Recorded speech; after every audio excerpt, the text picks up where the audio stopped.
महात्मा Gandhi national rural employment guarantee scheme. इस scheme को हम कॉमनली मनरेगा के नाम से जानते हैं, जबकि जो मनरेगा है वो एक एक्ट है जिसके अंतर्गत ये स्कीम चलाई जाती है। मनरेगा की फुल फॉर्म है Mahatma Gandhi national rural employment guarantee act. और ये जो एक्ट है ये एक इंडियन लॉ है जो कि इस बात की गारंटी देता है कि हर जो एक रूरल हाउस होल्ड है इंडिया का, उसको एक फाइनेंशियल ईयर में कम से कम उसको 150 दिन का जो है वो रोज़गार ज़रूर मिलेगा। तो उसको 150 दिन की एम्प्लॉयमेंट मिलेगी। पहले इसका जो नंबर था 100 डेज़ था एक साल में, तो बाद में इसको बढ़ाकर 150 डेज़ कर दिया गया था। तो हम जो है इसकी डिटेल तो मैं नहीं चाहेंगे मनरेगा की क्या डिटेल है, लेकिन हम इसमें देखते हैं कि इसमें पिछले सालों में इसमें क्या रिफॉर्म्स किए गए हैं। अच्छा, इसमें हम मनरेगा नॉर्मली बोल देते हैं, लेकिन अगर हम पढ़ते हैं तो ये Mahatma Gandhi national rural employment guarantee scheme है। मतलब इसमें एस आता है, ए नहीं आता है। लेकिन जो नॉर्मली इसमें जो डिस्कशन में या इसको समझाने में जब भी इसकी बात की जाती है स्कीम की, तो इस स्कीम को मनरेगा कहकर पुकारा जाता है, जबकि मनरेगा तो एक्ट है जिसके अंतर्गत ये स्कीम चलती है। तो इसमें भी हम इसको मनरेगा ही कहेंगे। एक तो इसमें पिछले सालों में अब इसमें रिफॉर्म्स क्या किए गए हैं, तो रिफॉर्म्स ये किए गए हैं कि एक तो मनरेगा के अंतर्गत जो है हर साल जो है फंड्स की जो अमाउंट है वो बढ़ाई जाती है। तो जैसे अभी जो प्रेजेंट फिजिकल ईयर है इसमें मनरेगा के लिए 61,500 करोड़ रखे गए थे।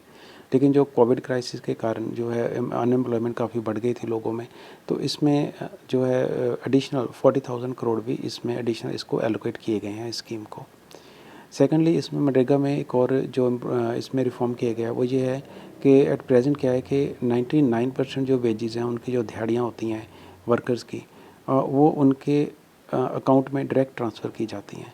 तो जबकि ये जो नंबर 2013 और 14 में ये नंबर था 37%, मतलब केवल 37% लोगों के अकाउंट में डायरेक्ट पैसा ट्रांसफ़र होता था, और बाकी का पैसा जो उनका कैश लेन देन का होता था, वर्कर्स को कैश दिया जाता था। तो उसमें क्या है, करप्शन बहुत ज़्यादा होती थी, और जो एक्चुअली जो वेजेस गवर्नमेंट बेचती थी उसमें बहुत कम फ्रैक्शन ही जो रियल बेनिफिशरीज होते हैं या नीडी लोग होते हैं उन तक पहुंच पाता था। तो एट प्रेजेंट गवर्नमेंट ने लगभग जितनी भी पब्लिक वेलफेयर की स्कीम्स हैं उसमें 400 स्कीम्स में डायरेक्ट बेनिफिट ट्रांसफ़र के अंतर्गत पैसा ट्रांसफ़र किया जाता है। इसमें जो पैसा है बेनिफिशरी के अकाउंट में डायरेक्टली ट्रांसफ़र किया जाता है। अब है कि कुछ लोगों के पास अकाउंट ही नहीं थे, बैंक अकाउंट नहीं थे, तो इसके लिए गवर्नमेंट ने एक ज़ीरो बैलेंस अकाउंट इसके लिए खोलने के लिए स्कीम चलाई है। तो इसमें इसको जनधन अकाउंट कहते हैं। तो ये जो जनधन अकाउंट है, जो आधार कार्ड से लिंक है और फ़ोन नंबर से लिंक है। तो ये जो मनरेगा स्कीम है इसके साथ भी जनधन अकाउंट और आधार कार्ड और उनके जो फ़ोन नंबर को साथ में लिंक किया गया है। तो इसलिए जो अमाउंट है वो डायरेक्ट जो है वो अब जनधन अकाउंट में आ जाती है। तो आधार नंबर साथ में होने के कारण और मोबाइल भी उसको मैसेज भी दिया जाता है बेनिफिशरी को। तो इससे क्या है कि जो करप्शन है वो लगभग इसमें काफ़ी हद तक अब ख़त्म हो चुकी है। अर्लियर एक बड़ा इशू था कि जो बहुत से लोगों ने फेक जॉब कार्ड्स बना लिए थे मनरेगा के अंतर्गत।